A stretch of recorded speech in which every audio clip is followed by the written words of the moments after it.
In this interview with top 50 golf coach Cheryl Anderson, you're going to learn how to coach an athlete with a physical limitation. Okay, let's crack on with it. So it brings me on to a point that is a question that coaches who listen to this podcast have actually asked me. They wanted to know how to go about coaching somebody who has physical limitations. Well, fortunately, I'm old enough that I've seen quite a few limitations.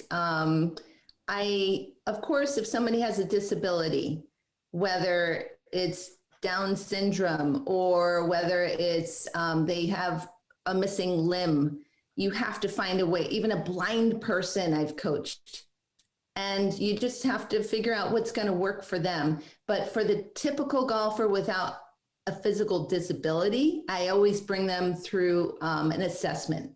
So I'm TPI certified. I use Mike Adams' screening process, and it's pretty cool. You just see what people are capable of. Some people have fast hips, some people have slow hips, right? So you have to be able to find, well, if they have slow hips, what do I need to do in order to make the golf club swing faster? And they have to hold the club differently than somebody with fast hips. A lot of people have longer arms or shorter arms depending on their height, and that affects their golf swing as well. They're going to be more upright if they have long arms, a little flatter if they have short arms. If somebody physically can't turn well, like I have a gentleman who his neck is fused, so he literally, his head is connected to his chest. So there's a couple of great golfers that have, Annika Sorensen's been the greatest woman player ever.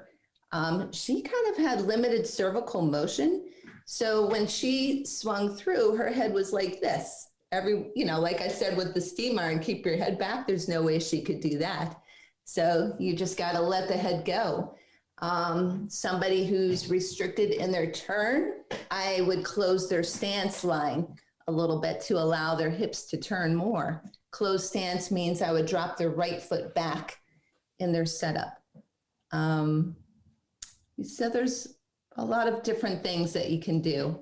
And you mentioned at the beginning of that you're TPI certified and something to do with Mike Adams. Can you explain that? Yeah, so Titleist Performance Institute came out with 3 different levels of certification. I went through level 1, and I'd love to go through all 3 of them. But fortunately, Mike Bender has a full-time trainer on our staff, and he's a real physical therapist. So that's another benefit of working there. If I have any difficulty, I can go ask Scott to take a look at one of my students and solve the problem. So thousands of golf pros, have gone through the TPI certification route. And I would suggest that any new coach coming into the sport understands about the body, because I wish I had known that early on, just even knowing what, the limbs are called. And because once you get a good understanding of the skeletal system and the muscular system, it just makes a golf swing pop out a lot quicker.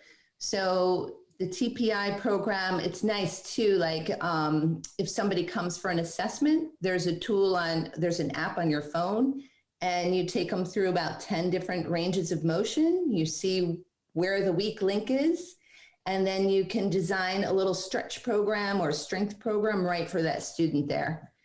And Mike Adams, he's been working on this for 30 years.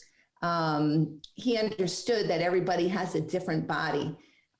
Even the forearm length compared to the upper arm length can affect how we shallow the golf club. So he came up with a really simple test that any golf pro can learn in 5 minutes. And it makes such a difference in understanding where your student's swing direction needs to go. And you were mentioning that several ways in which some of your students have limitations, and you talked about some of the setup basics, whether you put your right hand behind a little bit to open up the hip. Obviously, the mechanics of the swing very, very well, but how do you go about understanding the person in front of you? If somebody turns up, what's the first thing you do to understand what their body is going to be able to do? Well, I measure their arms. okay, to know if they're going to be upright or flat. I also put a club, like, you can't quite see, but I put a club on their thighs and I get them to turn. I just ask them to turn to see how they naturally move. I'll lower this a little bit. And some people, they kind of slide a little bit. Some people stay on their left side. Some people are very centered in their pivot. So we would call them rear posters, front posters, or center posters. So a great example of a front poster would be somebody who's in the stack and tilt method. They like to stay very much over the front leg and pivot around that leg. You have people that shift off the ball more, like the Annika Sorenstam's of the world. And then the very vanilla looking golf swing, the ones like Tiger Woods, Adam Scott's, they're very centered in their pivot, and people want to swing like that. But then I explained to them, well, your body's not really meant to move like that. So unfortunately, we have to pick a little bit of a different swing model for you. When somebody turns up, you're sort of mapping their yes, how their body moves in order 100%. to, and you design a swing that's going to be able to accommodate the way that their body moves. Is that right?